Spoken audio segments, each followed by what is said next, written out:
Europe 1, 7h39. Et Nicolas Caro nous a rejoint pour disséquer un grand classique de la littérature ce matin. Bonjour Nicolas. Bonjour Patrick, Alors bonjour vous Sophie. vous nous parlez de la conjuration des imbéciles. Oui, un livre signé John Kennedy Toole, un Américain. Alors c'est un peu triste. Il s'est suicidé en 1969 sans jamais avoir trouvé d'éditeur pour son livre. Il se prenait pour un écrivain raté. Mais La conjuration des imbéciles a finalement été publié en 1980 aux États-Unis. Il a été vendu depuis à des millions d'exemplaires et a même obtenu le prix Pulitzer en 1981. Et pourquoi a-t-il été publié à cette date alors? Grâce à sa maman, Patrick. Mais oui, c'est Ah ce ouais. que nous raconte Jean-Claude Zilberstein, qui avait publié le livre en France aux éditions 10-18.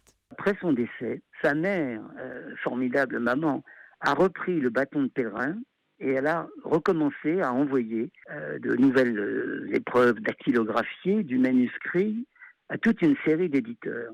Nouveau refus, sauf de la part d'une université. De sorte que, enfin, les grandes maisons d'édition ont fini par s'intéresser à ce texte qui est quand même visionnaire et au surplus d'une sorte de férocité joyeuse.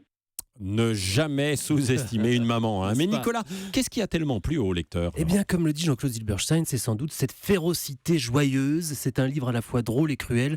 L'histoire d'un certain Ignatius Reilly à la Nouvelle-Orléans, un personnage plutôt odieux, un spécialiste de littérature médiévale qui vit encore chez sa mère à plus de 30 ans. Il est un peu négligé, il porte en permanence une vieille chemise canadienne et une casquette à oreilles. Il déteste à peu près tout le monde, ne supporte pas son époque et voit des complots partout. Il est assez feignant, en plus de ça, il n'a jamais travaillé de sa vie jusqu'au jour où sa mère va l'y obliger et on suit donc les aventures de ce personnage parfaitement antipathique et dégoûtant, même si on finit par s'y attacher, c'est ce qui en fait un grand livre.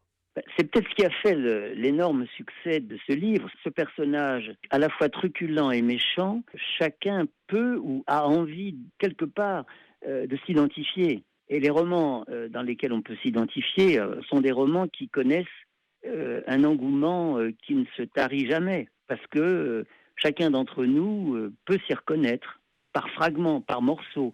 Et donc, ça donne des livres, ce qu'on appelle des livres universels.